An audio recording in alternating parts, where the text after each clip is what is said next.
प्रवासी कार्यकर्ता श्री नागेश्वर पांडे जी, भारतीय जनता पार्टी के जनप्रिय प्रत्याशी श्री सुशांत घोष जी,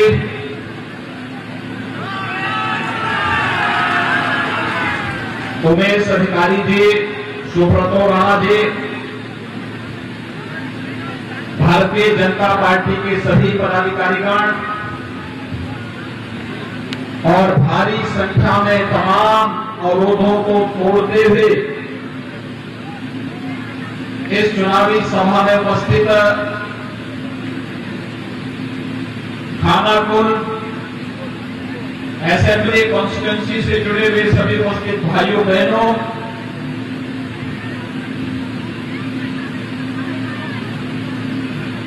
मैं भगवान श्री राम और भगवान श्री कृष्ण की पवित्र जन्मभूमि उत्तर प्रदेश से स्वामी रामकृष्ण परमहंस की इस धरती पर आकर के और आप सबके साथ समाज बनाने का जो सौभाग्य मुझे प्राप्त हो रहा है, इसके लिए अपने आप को धन्य महसूस करता हूं। इसके लिए मैं आप सबका हृदय से अभिनंदन भी करता हूं।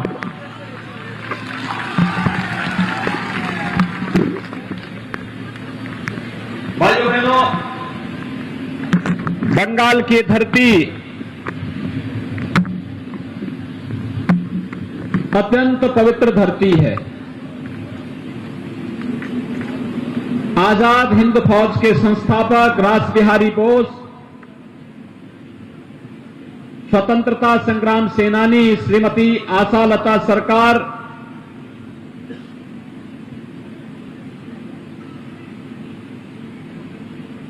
नेताजी सुभाष चंद्र बोस,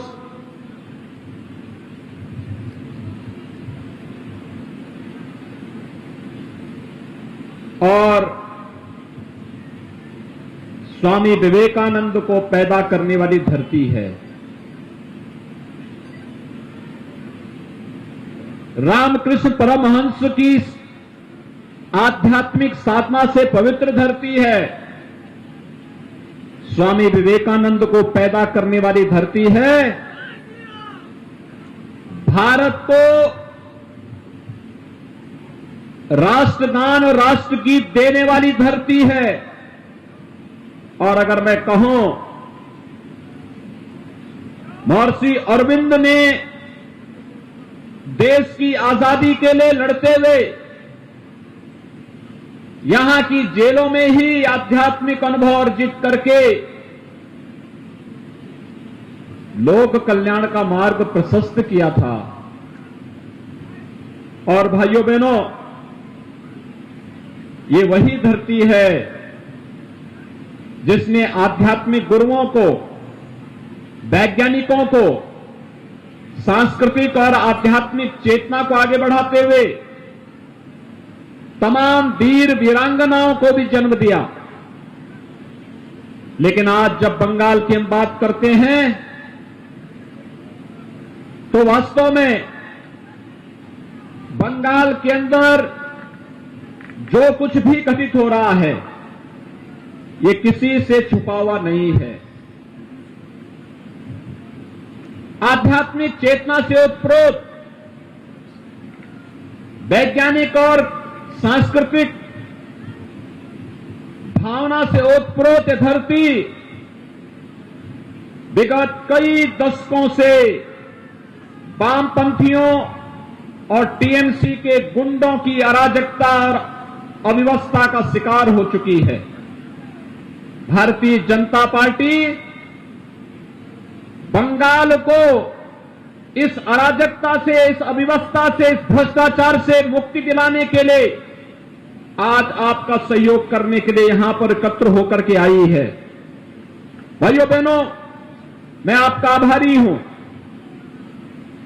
तमाम बंदिशों के बाद मुझे बताया गया है कि खानाकुल विधानसभा में टीएमसी के गुंडे यहां पर तमाम जनता को परेशान करते हैं, प्रताड़ित करते हैं। यहां तक कि मैं ममता दीदी से पूछना चाहता हूं, बंगाल की धरती ने आपको सांसद बनाया, आप केंद्र में मंत्री थी, भारत की संविधान की शपथ लेती थी।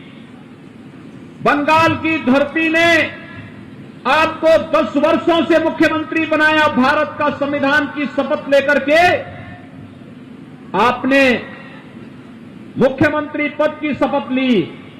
लेकिन टीएमसी के गुंडे बंगाल के अंदर भारत के आन बान और शान के प्रतीक तिरंगा को लहराने वाले कार्यकर्ताओं की हत्या करते हैं, निर्मम हत्या करते हैं। भारतीय जनता पार्टी के कार्यकर्ता सुदर्शन प्रमाणिक की हत्या भी टीएमसी के गुंडों ने केवल इसलिए कर दी थी क्योंकि इन टीएमसी के गुंडों के राष्ट्रद्रोही कृत्यों और भ्रष्ट कृत्यों के खिलाफ श्री सुदर्शन प्रमाणिक लगातार आंदोलन कर रहे थे। और उन्होंने देश की स्वाधीनता दिवस के अवसर पर जब भारत के आन बान शान के प्रतीक भारत के तिरंगे को फहराने का प्रयास किया तो उनकी निर्मम हत्या कर दी गई।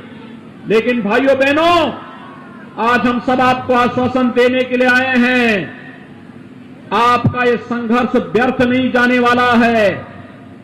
सुदर्शन प्रमाणिक जैसे कार्यकर्ताओं ने जो अपना बलिदान दिया है बंगाल की धरती के लिए, इस गुंडागिर्दी को समाप्त करने के लिए मात्र 28 दिन बाकी हैं और 28 दिन के बाद टीएमसी के गुंडों को जहां पहुंचना होगा वहां पहुंचाने का कार्य किया जाएगा। ऐसे ही गुंडागिर्दी आज से 4 वर्ष पहले उत्तर प्रदेश में भी कुछ लोग करते थे, लेकिन आज उन गुंडों का पता ही नहीं लगा कहां चले गए, गायब। बहुत सारे लोग जेल में चले गए, बहुत सारे लोग यमलोक चले गए और बहुत सारे लोगों को दूसरे लोगों की यात्रा पे भेज दिया गया है।